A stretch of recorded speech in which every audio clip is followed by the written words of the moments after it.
emailing handouts and a copy of the recording after the session. So now, without further ado, I am pleased to introduce today's presenter, Christina Lieu-Guzauskas. Thank you so much, Catherine. Appreciate it. Amazing. I'm just going to go ahead to share my screen here, and then we will get started.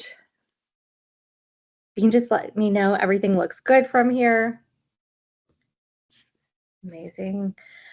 And so as Catherine had mentioned, we are going to work through Staff for Success today. So you are in the right place to work through some summer training ahead of the season for social media in particular with your team. So we're going to dive into a few different things over the next hour together. And so a little bit more about me. I run a business here as well called CL Designs, where I help a lot of purpose-driven businesses and out there with their cohesive branding, to website design, to social media and marketing, to really help you increase your impact in sales. And then also am a podcast host for a show called Brand Party, where it's all about free, fun, honest, actionable tips that you can implement right away in your entrepreneurial journey. And throughout my own as well, I have helped bootstrap startups to working in corporate to everything in between. So being able to take a lot of these notes along the way and help share it with you over my decade of entrepreneurship into your own practices and businesses for today as well. So a few housekeeping bits. Unfortunately, I can't see the chat while I'm going throughout the slides, but as Catherine mentioned, please put your chat questions in the chat there as well, and we'll get through as many as we can throughout while it's fresh in your brain. But we will have a dedicated Q&A time at the end to dive into things much more in detail as well to get your specific questions answered. But this is really a moment for you to reflect on perhaps you had an intention of what you wanted to get out of today's workshop. So would love to hear in the chat if you're open to sharing of what you wanted to get out of today's for learning more about social media as you set up for the summer. Especially, this is your time to get rid of any distractions, really focus in on being able to learn, engage in community together as well. So feel free to grab your fresh pen and paper for notes or a fresh Google Doc open, but I'll give you a moment here in case you would like to share in the chat. Would love to see what you are most excited to learn today from today's session.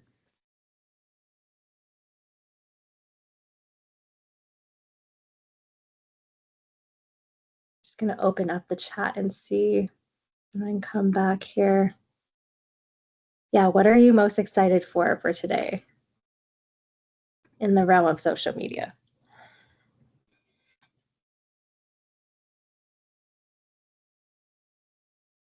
Current trends. Amazing. Thank you, Lindsay. Love to learn how to grow our community connection and following on social media, how to stand out. Yes. Okay, good stuff.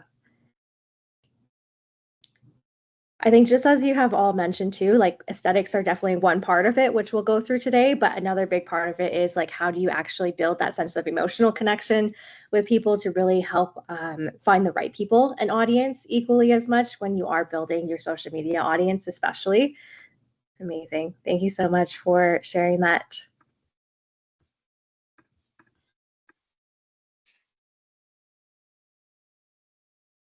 And so there's a lot of great benefits as to why social media marketing in particular can be very compelling for you and your business and the team that you're helping support especially. So it can really help to increase the overall reach that you might have not already established. So this way you're not having to do one-to-one kind of marketing in that way anymore. You're able to really have access to a lot further information and access to people ultimately in your community, even geographically, especially further as well.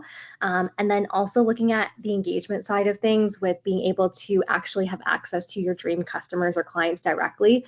So this way you're able to have these conversations, get market research feedback, which I'm such a huge advocate for, especially to be able to learn more about their specific needs, be able to cater your messaging, positioning, and overall marketing approaches in an informed manner too. And then ultimately be able to boost a lot of that brand recognition and awareness piece. So do people understand that you exist? Do people know you as a really compelling option when they're looking to move into a purchase or a hire, for example, as well? Just making that all really known and top of mind, especially because that social media channel is really top of funnel, meaning people are just learning that visibility piece of do they know who you are? And so I like to break it down in a few key pillars here, especially for what a good brand does. So curious to know if you would like to drop in the chat as well of what you feel like a good brand does too. But in the first one here on the left-hand side, you'll see building brand recognition. So just as we talked about that awareness piece, do people know that you exist? Do they know where to find you? Do they know that you're an option out there for them? Do they know who you serve, what you do, all those sort of aspects of it, but ultimately too, building that familiarity piece is such a big part of it. I know one of you had mentioned in the chat earlier about building that emotional connection side of things and really nurturing your community online. So that trust piece with your audience is really integral too. So it's very easy for us to assume certain things, but where the messaging really does play a big role in social media, especially, is being able to have the sense of understanding, really understanding who your audience or persona of who you are targeting as well is, to really make sure that you have this place where you can really meet people where they're at and bring them along the customer journey to ultimately then help them convert to a sale or a next step in their journey as well, off perhaps of social media onto your company's business's website that you're helping support as well. And so I like to look at your brand about 360, very holistically in nature too. So internally, perhaps these are things like your strategy, the core values, for example, who is that person that you're really serving and supporting as that marketing avatar, if you will, really getting clear on that mission and purpose ultimately of why this company exists in the first place. What mission are you really helping to support? So that then that inner work is really the real work, I would say too, to be able to then externally communicate that through things visually, especially through your communication. So whether that's things like the logo that they've developed, color choices in their color palette, font pairings to evoke a specific tone, perhaps to any sort of like messaging as well on the website, perhaps any sort of marketing collateral if they do trade shows or events in person, all these sort of aspects you want to consider as well from an external perspective. Your social media feed, does it look a little bit more eclectic and raw off the cuff, or is it very like polished and curated? These are all things that you want to consider externally too to match the internal vibe, if you will. And then the third piece that I like to also touch on is that experiential bit is often where it's overlooked or underrated in many ways. So this way, thinking about if you have a product or service, perhaps, for example, if one of your internal values is transparency, one of the experiential things that you could do subtly as well to be able to communicate that in your brand is being able to have like pricing on your website, for example, or having a carousel on your social media of all the different packages that you offer or products that you offer, for example. So all these sort of things that you can kind of tie in subtly throughout to really strengthen your brand overall. And so a few examples that I want to touch on here specifically is the strength that branding can have. So for example, on the left-hand side, you'll see this example of a water bottle. Perhaps you can go to your local gas station and get a bottle of water for $1, maybe a little bit more because of inflation recently. But otherwise, you can see other competitors in this kind of market as well. Perhaps that positioning piece is really integral too. So even, for example, perhaps it's like a very hot, drenched day in the summer, and Dasani water bottle has like positioned themselves in a place where they are putting it in front of, let's say, you know, a like local soccer match or something like that, where it's just so hot that day, where the demand is high, the positioning of it is really great, hence able to charge 4 or 5 times more as a result. Or perhaps then, for example, on the right-hand side, you'll see with the sneakers, perhaps you could go to your local department store and grab a great pair of sneakers for $25 or so. But whereas you compare it to a brand like Nike as well, so thinking about how they position themselves in the market as really this like fitness, health, wellness expert and authority in their industry, they've become really intentional of the partnerships that they have with potential athletes and stuff like that, being really innovative with the materials that they use, for example. So really hence like building in that thought leadership is such a big part of their overall brand and how they're positioning themselves, especially on social media, hence able to charge, 10 plus times more as a result too. And so I'd like to share this another analogy with you too, thinking about your brand like a really strong house, perhaps. So thinking 5, 10 years down the road of this company that you're working with, perhaps it's one of the most valuable assets in there. It's one of their own property as well. But thinking 5, 10 years down the road, typically there's one of two options. So one of them being that you decide to redecorate a little bit, tweak some things, make it relevant with the times, for example, to just have those slight modifications. Or option two, you decide that you want to knock things all down and start from scratch. So curious to see if you want to drop in the chat if you would prefer to, number one, redecorate and tweak a few minor things, or number two, knock things down and start from scratch again.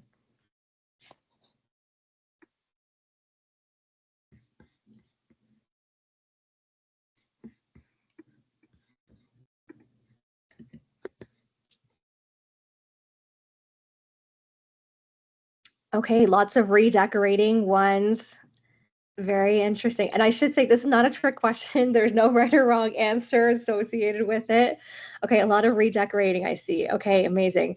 And so also say too that it's not a right or wrong answer in this way. I think redecorating from a lot of what you had mentioned probably is stemmed from being able to have like a lot of minor things to keep up with essentially, because especially as social media being one part of the bigger business as a whole, you want to make sure that it is working like a well-oiled machine. In that way, it's giving you the building blocks that you want to be able to strengthen overall for that strong house, especially. And so this way, thinking about things that perhaps may encourage you to actually have to start from scratch to begin with as that option two in future would be things like whether your audience has changed quite significantly, or if there is a bigger jump or leap to be able to charge like a premium rate from typically what you have established earlier. Then these are kind of markers as well to figure out maybe if there is a rebrand or a different approach to your marketing and social media that could potentially need some stronger foundations to begin with.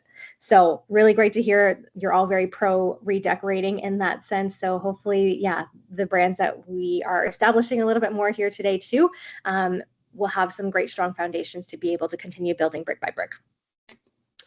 So I want to open it up to a little bit of discussion and interactivity here in the chat too of how would you describe your brand like it was your best friend?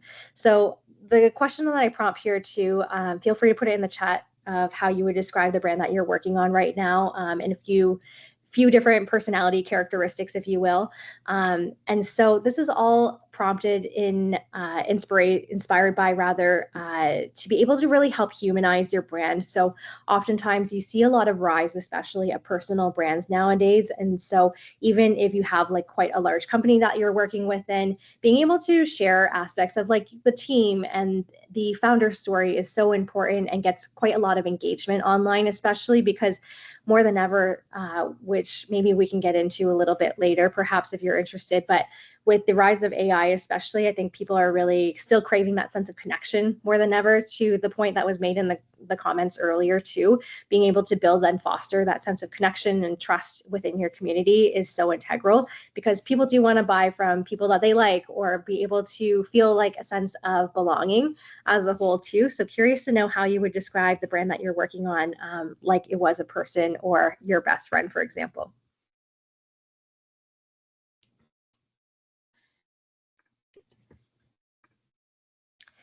Okay, Kira, our brand is fun, inclusive, creative, and community-based. Amazing. Sounds like a great time.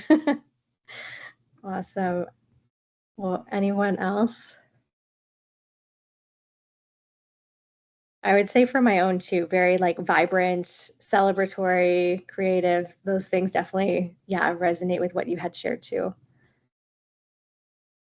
Lindsay, fun, colorful, adventurous. Ooh, okay, amazing.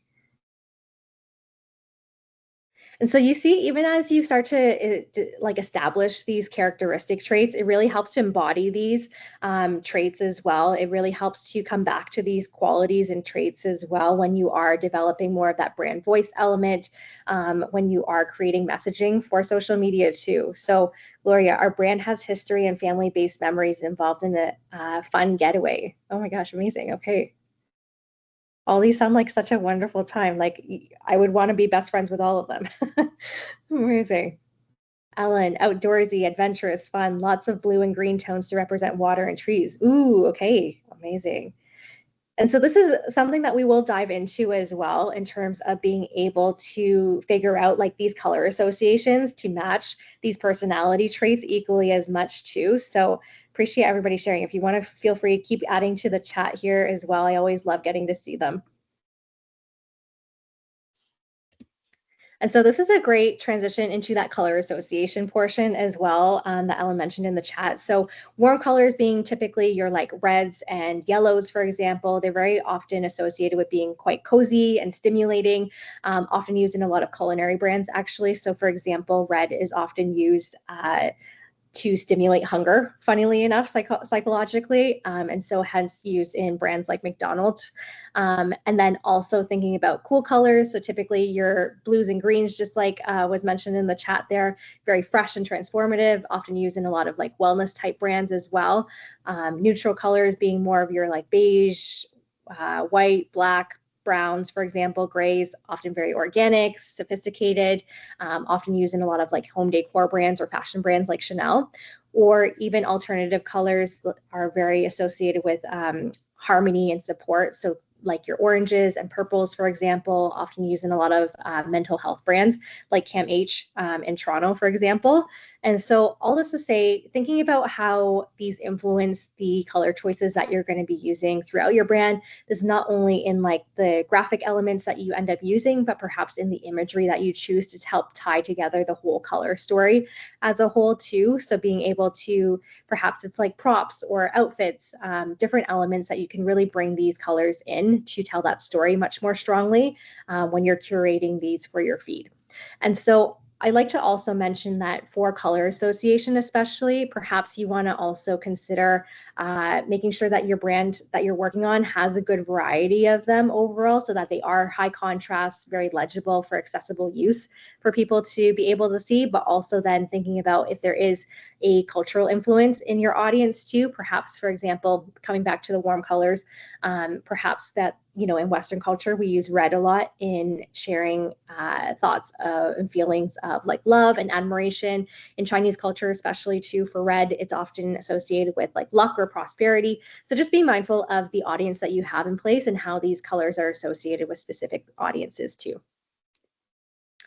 And so another big part of what you will be pairing together for that external bit on your brand side of things, thinking about the mood board element. So any photography perhaps that your brand has access to. So whether that's through stock photography, royalty-free options, through libraries like Pexels or Canva or whatnot, thinking about what you have available to you. But I also want to make sure that we differentiate between a mood board versus a vision board as well. So oftentimes maybe you have done a vision board in the past where, you know, the top of year or at the end of year, you start to reflect on how it communicates your overall visions and goals. It really helps showcase the future, but is really that inspired objective or focus that you have, communicating the value and intentions and desires that you have to work towards, but doesn't necessarily always have a cohesive aesthetic vision. Whereas the mood board is really being able to communicate that overall vibe, if you will. So that look and feel that you're aiming for, what is that overall tone, style? Maybe it's reflective of the demographic and audience, especially that is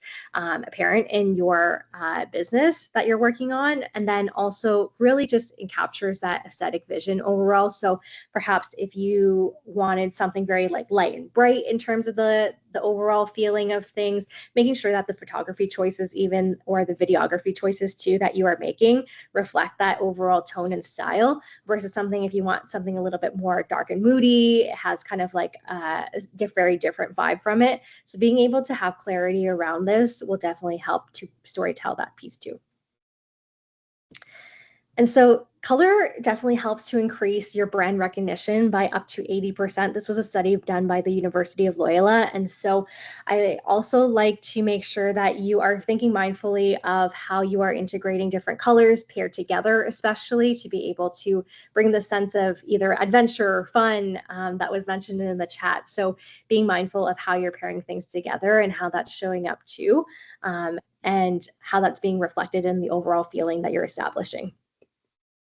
And so the email that Catherine will be sending out post workshop session together will include a brand cheat sheet template as well. So feel free to edit, make a copy of it for your account as well. So this way, just to make sure that you do make a copy of it versus editing in template, so that everybody has access to it for future. But this way I put together a free resource for you, editable in Canva, that you can go ahead to have a one resource cheat sheet that you can go in to edit. If your brand doesn't have a brand style guide established already, then this is kind of like your holy grail to be able to refer back to really easily to keep consistent and cohesive across the board here, outlining things like whether you have different elements that you use on a regular basis, or if they have iconography that you want to use in terms of that styling, to your go-to fonts, for example, color palette, etc. from there. But I like to say that your care is truly the best marketing strategy that you can have. Being able to really lean in, engage meaningfully in your community online can be such a compelling way to foster that care, especially that reciprocity that you might be looking for too, to really build those strong and loyal customers and clients. And so curious to know in the chat, if you are number one, if you know who your audience is currently, or number two, if you are still working through identifying who that is for your particular brand. So one, if you know who it is, and two, if you're still figuring it out. Ones. Okay, amazing. I'm curious to know, for the people who have put ones in so far, what type of audiences are you working with?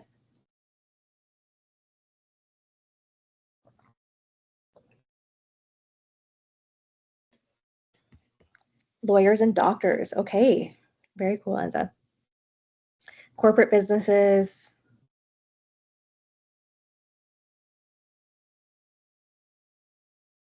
Families who love the outdoors and seek camping experiences and memories. Amazing. Adult learners, adventure seekers, explorers. Awesome.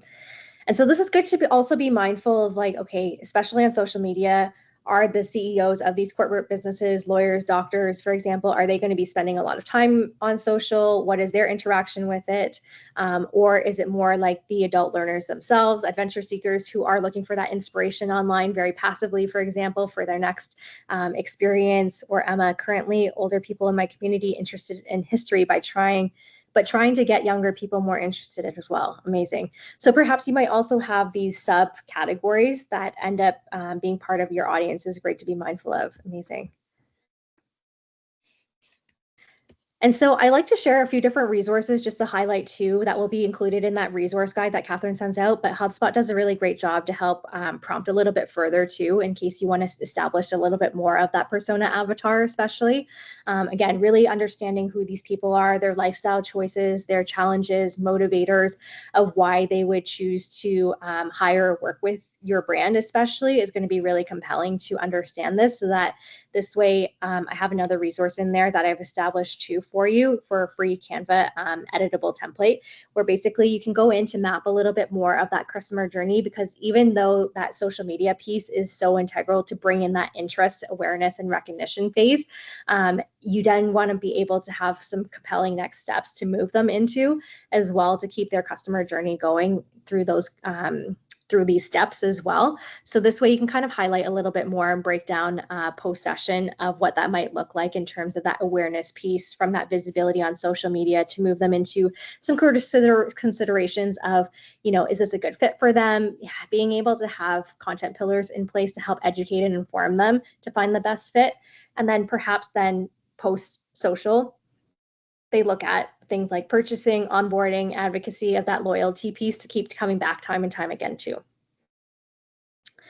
But perhaps some things that you want to be able to look out for to help establish within this brand as well that you're working on is getting really clear of their mission and vision overall. What is it that they want to be able to shout from the rooftops? What is that clear messaging that you want to have ultimately?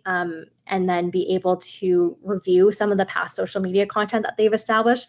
I always encourage you, if they have insights and data available, to be able to review some of that over the last 3, 6, 12 months if it's available, to really see what kind of topics, what kind of mediums are most resonating with their particular audience right now. So you can really lean into being able to have like perhaps 80% of the content that you create for social media be very compelling and targeted towards what people are already liking, and then having about 20% for more experimentation and being able to push the envelope that way too.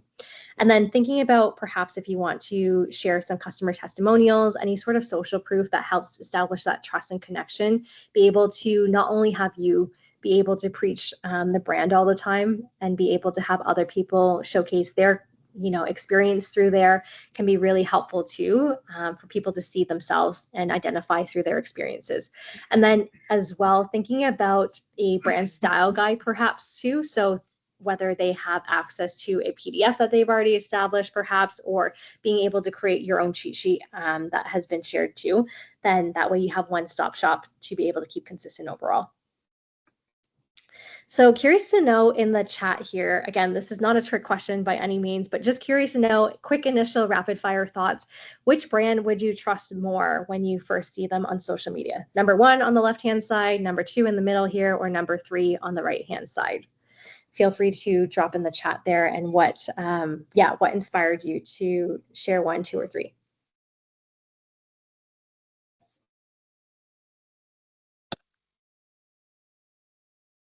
Okay, let's see, 2,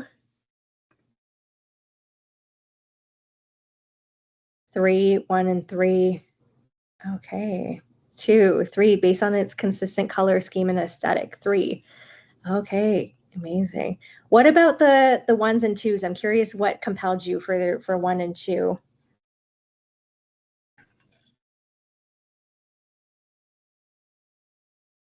Okay, lots of 3s here. Interesting. Actual photos, real things, yeah. It feels humanized, right, in that way. Okay, very cool. And then I think, Lindsay, you also mentioned 1. Curious to know, yeah, what compelled you for 1? I like the consistency and the filters and the human. Yeah, okay, amazing. Human aspects, yes. So all to say, I think there are aspects of each of them that you feel really connected to in that way. I think the dim lighting in 2 gives it a more comforting vibe. And then 1 and 2 are too busy looking. Okay, very cool. So this is really interesting to see, because I think then understanding who is your audience, especially in how they're behaving online. So if it was like those lawyers, doctors, corporate clients, where they're maybe passively scrolling a lot quicker because they're just busy in their day-to-day, or they're thinking quite a lot in their own head, then perhaps they want something more like 3, where it's a little bit more clean and polished in that way, very easy to find the information that they need right off the bat. Or if you're more of an adventure seeker, maybe 1 or 2 feels a little bit more human and brings in that like real life aspect of the experience overall.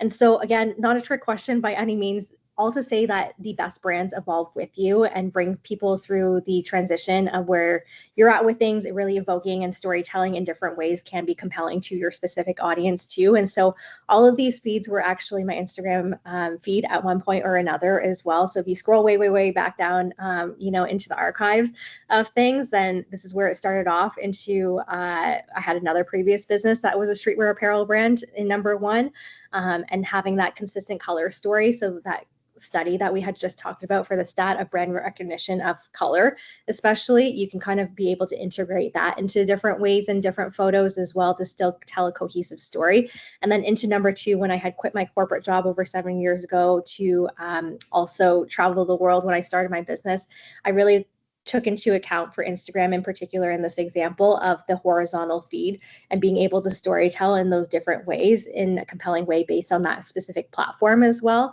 So thinking about how you want to integrate per platform perhaps, and how to really optimize for the specific dimensions that are associated with it, especially. And then in number 3, as I start to bring in more of that education bit, being able to do more speaking engagements and workshops like this, it has evolved into 3. And then even further now, if you check it out later, then it's all kind of that evolution piece. But ultimately, my tip to you is to be able to bring in a sense of cohesion through the color palette that you're using, but also making sure that the images and the medium that you're ending up choosing is still really reflective and overall how to optimize for that specific platform and the message that you're sharing too. And so a few different pillars that you might want to consider in terms of establishing for the content in particular is around maybe brand awareness as that first bit. So things like your founder story behind the scenes, really humanizing the experience and taking people on the ride for what it's like within to work together, perhaps as well, bringing in that visibility piece a lot of the time. And then the second pillar, looking at education or authority, really positioning yourself as that thought leader, especially as a brand. So perhaps you want to educate folks on what an experience or an adventure looks like with you, how long is that duration, being able to answer a lot of those frequently asked questions, perhaps. So oftentimes I like to say, even from a messaging approach, to be able to maybe have a bank or even just a dumping ground document where you start to collect the comments, the DMs, direct messages that you're getting, and the feedback overall that you're getting that keep coming up time and time again, and seeing the patterns that develop over time. So this way then it inspires new ideas for content overall for the coming time ahead. And then perhaps too, being able to have more of a clear promotional or sales ask. So if it is like, let's say, booking appointments for, July, for example, being able to really put those clear asks out there so that people can start to self-identify that this is for them after they've been warmed up and nurtured a little bit with these other core pillars. And then community being that big part and part of it in terms of being able to perhaps have more engaging kind of content where it's community oriented or entertainment oriented as well. So have some fun and essence with it. I know a lot of you mentioned fun in your personality traits that you had mentioned for your brand that you're working on specifically. So being able to bring in more of that personality, being able to integrate some aspects as well. And so we'll talk about how to actually go about planning content coming up. But this way, my hope to you too is being able to really build out that connection piece and nurturing aspect of social media.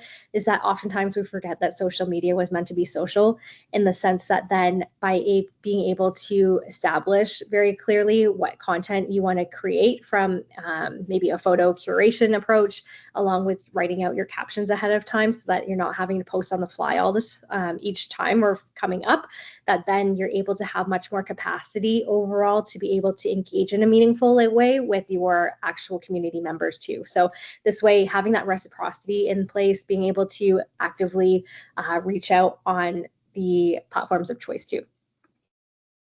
And so I'll share this content calendar. Again, just go ahead to make a copy of it so everyone can have a clean version to edit overall. But this way, I like to break it down in terms of the date of things and then the actual date of the month coming up. And then looking at the feed area, perhaps you want to put in any prompts of relevant holidays that you want to be mindful of that is associated with what your brand might put out there as a celebratory feel, or topics that are inspired by perhaps as well. And then be able to put your captions in there. And then if there's any links that you want to put out for stories, for example, any interactivity in place. But some ways that you can build in these like micro engagements, especially, that I like to add so that you can prime your audience a little bit more, so that when you do have a more clear promotional ask, especially, is like being able to integrate micro engagements in your stories, for example, too, on Instagram or Facebook even, where they can have a poll, for example, of A, B choice as one, or perhaps being able to have like a sliding scale of things, being able to interact with them a little bit more in a lighthearted, entertaining way can then help prime them so that when you have more of a promotional ask, they're a lot more ready to take those next steps because they have been primed beforehand. And so thinking about how you want to integrate more of a approval process with your other team members, especially. So perhaps you want to draft things like in that content calendar, but having one hub ultimately, if they already have an established place that they are working within for the business that you're working on, drafting things up in one place so that they can see it overall to really review easily from here can help to make any quick comments, edits along the way, but then be able to go in to approve things overall, or perhaps they go in to highlight things if everything's approved. But by establishing this kind of legend and process in place, you're able to then ideally schedule and post things out ahead of time. So again, reclaiming a lot of, you hear this buzzword of consistency a lot in social media, especially, but I almost find that it's a question of capacity, especially. So even if you are filming a lot, for example, of the team that you're working with, then this way, by being able to have this really nimble approval process in place, you're then able to reclaim a lot of capacity in there as well. So again, you can go in to engage more meaningfully throughout your community, but also then be able to have that time to create and produce more quality content along the way too. And so a few different ways that you can keep consistent on platforms, especially, is be able to integrate things to repurpose. Ultimately is the big theme that I want you to be able to walk away from today with. And so thinking about if you have, for example, if it is more of a personal brand or a more established one where you need to have that bio piece of what the company is about, or if it is a personal brand about the founder, then this way be able to incorporate a lot of those keywords, especially make them really optimized in that search engine optimization approach to things, but also then be able to just help repurpose it across the board, because this way, when we are leaning into messaging, especially being able to help strengthen it and build in that familiarity piece is going to really help strengthen your overall brand. And then thinking about naming conventions too. So whether you're creating new channels across different platforms, being able, if you can keep the same naming convention overall or handle, that would be helpful too for people to keep searching for you. Any sort of links as well, keeping it really clean in there. And then also thinking about those content pillars that we had talked about. So perhaps you want to be able to identify if it is like 2 or 3 times a week feels realistic at the moment to produce quality content, then maybe every Monday is like a tip of some sort, right? So being able to build in what people can expect as well from you from a content perspective can be really helpful. Or if you develop a series for a Reels series on Instagram too, maybe being mindful of like every Wednesday you want to come out with it, just then people learn to build in a cadence of what they can expect. And then another really easy way that you can keep consistent across the board and keep that strong brand recognition piece is through profile photos as well. So whether that is a logo that you end up using or a photo as well, that can be really helpful to just keep the same one throughout the different platforms. So again, you're building in that familiarity of what people can see across the board and start springing those sparks too. And so did you know that it takes about 7 touch points before someone will act on a call to action? So I like to share this analogy of a highway, for example, where perhaps there's so much flashing by on social media, especially that maybe, the first 2 times you don't really notice much of anything. Third, fourth time you start to notice a flash of red go by. The 5th time you notice a fun spoiler detail on the back. And then perhaps the 6th or 7th time you start to notice and recognize that funny bumper sticker on the back of that car. And so all to say that it can take much more touch points in that customer journey, especially on social media, for people to take that next step to go to the website, creep around there to figure out if that's for them or not. And so all to say too that if you feel like a broken record, you're probably not. In that sense, not everybody in your audience is going to have seen every single piece of content necessarily that you have come out with. So this way, by reinforcing the messaging, by reinforcing the same theme perhaps as well throughout the month, these are all things that will help strengthen and clarify that message overall. And so a few different social media platforms that you do want to consider perhaps too, they're all ever evolving and changing, I realize too. And so I'm very much a firm believer that you don't need to be everywhere in order to be successful, but rather figuring out where exactly is your dream client and customer actually hanging out on. So if it is, perhaps like recognizing for your adventure seekers, perhaps they really love something more visual, like let's say YouTube or Instagram or TikTok for that matter.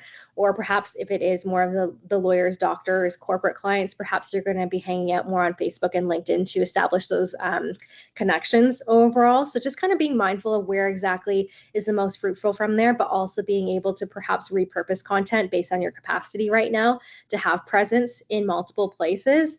And then as you have more capacity or able to learn more insights and data from each of these platforms, you're then able to curate a little bit more of the messaging specific to the audiences per platform too.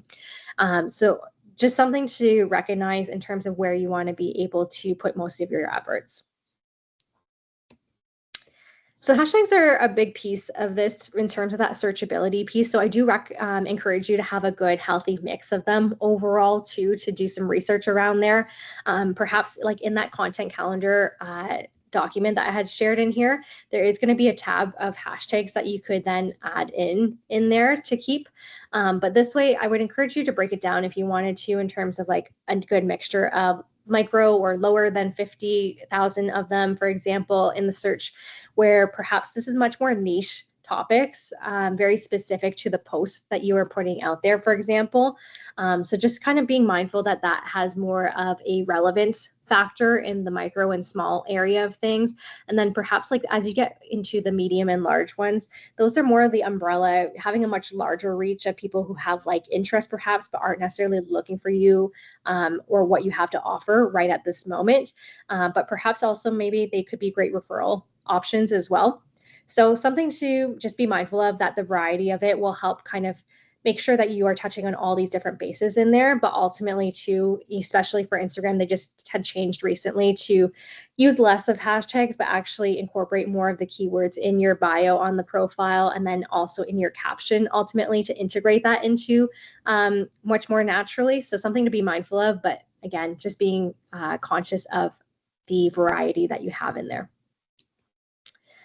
And so curious to know, as well as we kind of wrap some things up, if you want to quickly put in the chat, where are your dream customers and clients actually hanging out? What platforms are they on for social media?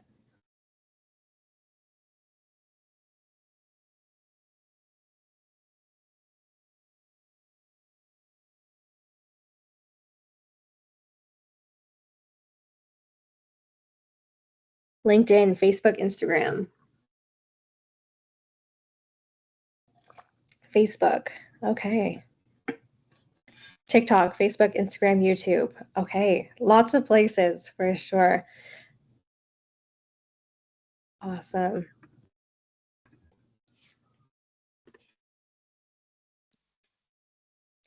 So this is great to keep in mind too. Neil Patel is another great marketing expert in this field of digital marketing.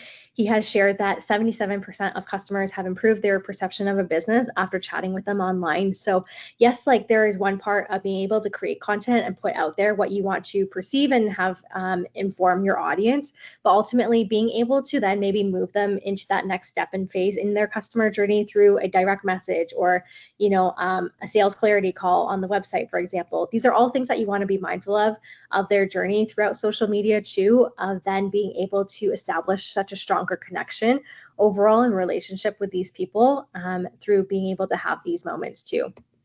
And so there is a quite interesting fact that the dates between Halloween and Christmas report the most spending per year by consumers. So this is a great time that we're heading into, especially kind of being mindful of as the year wraps up, seeing the trajectory that social media can have perhaps too, and how it's also being established through the content that we're creating, and maybe even being mindful of the relevance of holidays if it's relevant to your business that you're working on. But I want to share some tools that you can look into a little bit more to help create content much more easily. So if you are a little bit stuck of what exactly to post, and maybe the comments aren't as fruitful or the DMs aren't as fruitful to gain inspiration from at the moment, then Answer the Public is a really great option. It is very like SEO, search engine optimization driven, to help field a lot of the questions that people are naturally searching for already. So you can type in keywords based on your audience or what your business offers, for example, and then also the geographic demographic of like Canada as well, for example.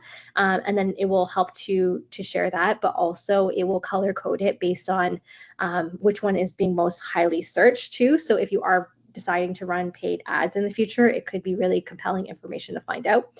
And then, of course, you might have used ChatGPT in the world of things. So I think prompting can be very powerful in that way. But I also like to say, be able to, where ChatGPT fails in this sense, I think, is the lack of soul that it embodies. So just as a lot of you have mentioned, the personality traits, coming back to that whenever you're creating content, especially, and making sure that it has that humanized element to it.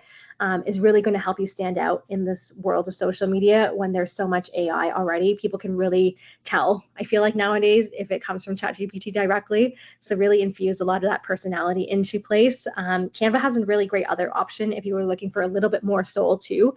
But Canva is a great option for being able to help establish some branded templates for go-to content pillars that you might be coming out with on a very regular basis. So whether it's a Reels cover, graphic, or perhaps you are looking at the Canva Write tool, it's another great alternative that has a little bit more personality and soul than ChatGPT out there too. And if you are doing some video editing, especially, Canva does have this option, but CapCut is a great one too for mobile, especially if you want to play around with some templates that they have in there. It can really help to create more highly produced elements of it, epidemic sound for some royalty-free audios. And then I have a few different ones here for scheduling softwares as well, if you're planning to look into things. So these two being more around cross multiple platforms, and then Planoly being more specific to Instagram.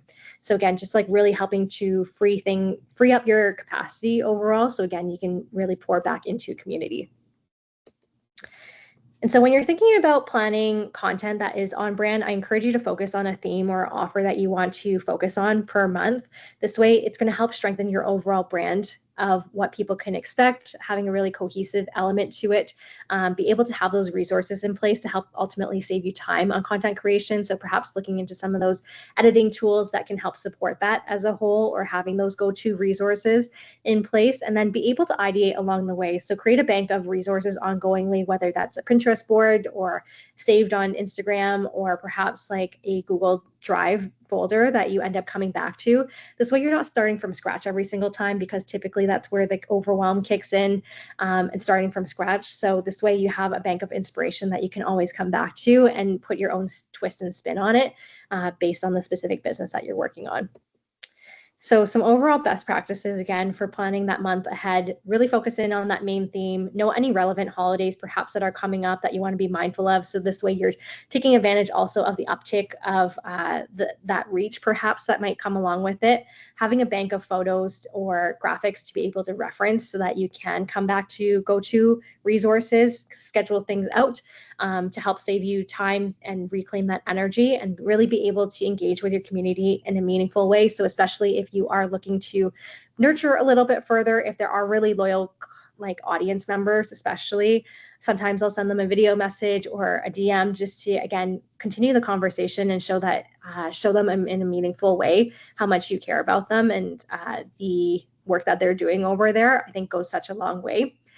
And so just to recap overall from today too, is really going in to clarify and understand the brand that you're working on, getting into the nitty-gritty of things internally to be able to share that message externally through the visual communications that you establish on social media, and figuring out a way that you want to best communicate that in a visual way, but then also bring in these values and experiences overall. And to build out a clear process or a balanced content calendar too. So being realistic of the capacity that you have coming up with your team, being able to establish a really clear process and accountability of who's responsible for what, so that you can move through that approval process much more quickly.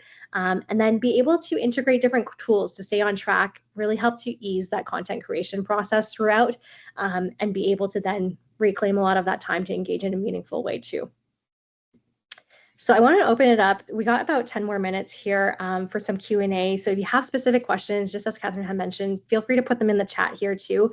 But if you want to stay connected overall, I would love to see what you create from here, from our workshop together too. So feel free to, follow along. I would love to see what you end up doing on social media, but I'll open up to some questions that you might have here in the chat. I'm going to hop in really quick and just say that I love the idea of a video message. Such a personal touch and excellent customer service, and what a great way to set your brand. Yeah, exactly. Thank you so much. Because this is one of those things that I started doing as well, like early on in my own social media journey when I started in my business, that I like many of you, I'm sure, like I did not want to show my face on social media. I wanted my work to speak for itself. And as things have continued to evolve and change, especially with the rise of AI in social media, I feel like it's become undeniable the power that, yeah, humanizing things and like Mm, really having that nurtured relationship with your audience can have. And so, yes, it can be more timely. Yes, it can be a lot more effort for you to go in and do it. But I think that the payoff, but beyond the payoff, it just like really cultivates that loyalty and nurturing aspect of it too. So yeah, I'm just kind of, but at the same time, after I've done events, for example, I'll go in to send people a video message. And then oftentimes when I see them at the next event of things, or we happen to run into each other, they're like, I've never received a video message before. And so mm, again, that brand visibility and recognition piece, it's been established so strongly that, you know, nobody else has done that for them too. So it's quite neat to be able to experiment with if you have like an extra, 30 minutes in your week to kind of start building in that habit in place and routine too.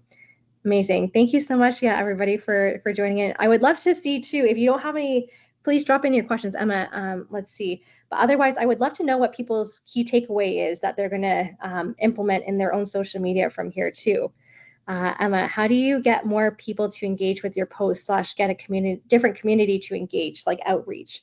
So I think two parts, Emma, to your question. I think in one part, to be able to engage with your posts, I think that you need to warm people up in the sense, I think like if they are coming from a cold aspect in their journey, so meaning like maybe they've just found you on social media somehow, but haven't seen like a lot of posts necessarily that you've come out with yet, there's a few different ways that you could probably do this strategically. So one of them being those micro engagements that I had mentioned in the story. So again, it's like very real time sort of things, if you will, but also again, making it really easy, entertaining, lighthearted, typically that you want to establish this micro engagement in your stories for people. So giving them maybe like an A/B option for a poll. In there, or perhaps like again when you're asking questions even in your captions to start kind of warming things up again in there, just making it really easy for people. So whether it's like drop a smiley face or something in the chat if XYZ, fill in the blank, instead of asking more of like a deep, long thought out question where maybe they don't have the time if they're passively scrolling, especially on social media. So again, I really encourage you to think about the behaviors that even you have when you interact with different brands on social media too, to be able to implement some of these micro engagements in there so that this way they're a little bit more primed and ready when you do have those deeper asks or more promotional clear aspects of it. And then in terms of like establishing different communities to engage with, if you think about the keywords or the hashtags that you're using, oftentimes then I encourage my clients to go into each of these like hashtag communities, for example, and then also implement to engage with those accounts specifically, even if it's like, okay, you set a timer for yourself because you can easily go down the rabbit hole of things and be able to then go in like a few of their posts, perhaps like comment in a meaningful way. If you feel like it could be a good fit for you and your audience, like give them a follow too. I'm like not a believer in like follow unfollow kind of culture. I just truly believe in like really nurturing people in that way and like treating people how you want them to be treated in that sense too. So I think being able to be the first to kind of go out and do that is such a compelling thing. So I think you can do a lot of outreach in that sense, and then experiment if you want to challenge yourself to those video DMs. Let's see, Clara. What storytelling formats or post structures have you found most effective for building social proof? Ooh, okay, this is good. I would say for client testimonials, I find for me, maybe because like so much of my business anyways is like very visual as a whole, like I've kind of experimented with different formats as a result. So even through like reels on Instagram, taking people through the journey is like a little bit more storytelling through the process typically of what it's like to work together versus like then maybe establishing something like carousels is more of a social proof in terms of like final results, more polished version of things, kind of quickly being able to sift through things, but then also perhaps like having a little bit more time spent on profiles. So depending on what your goals are, in a sense, I would kind of encourage you to play with different mediums to see what mostly your audience is resonating with ultimately. But I always like to think like, what is the ideal format that would help deliver this message in a clear and compelling way?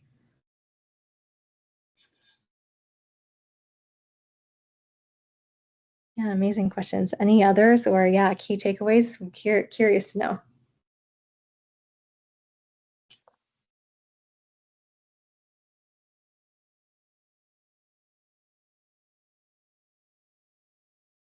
I will put in the chat here too. If you want to follow along, I would love to, yeah, stay connected with everybody too.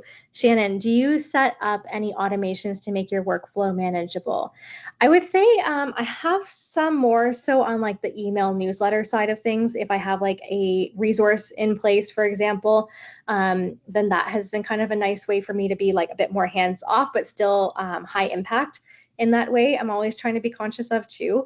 But I don't necessarily use anything you might have seen on social media, for example, like comment, I don't know, like resource guide or something like that. And then they'll have an automated thing that comes into place in the DMs. So I think if you have like a large audience where maybe they are going to engage with that way, maybe it's worthwhile to do. But I think where it provides like a nice high impact, high touch kind of piece is like being able then for me, if it's a manageable amount at this stage, to go in, send them an actual message from me or video message to say like, hey, thanks so much for, commenting. Are you still interested in this resource guide, for example? I think goes such a long way. So especially if you are either early on in your business or really in that nurturing phase of things, being able to implement these like resources and habits and systems ultimately in place may actually be more fruitful at this point versus an automation. So just consider like what you're looking for in this phase of things too.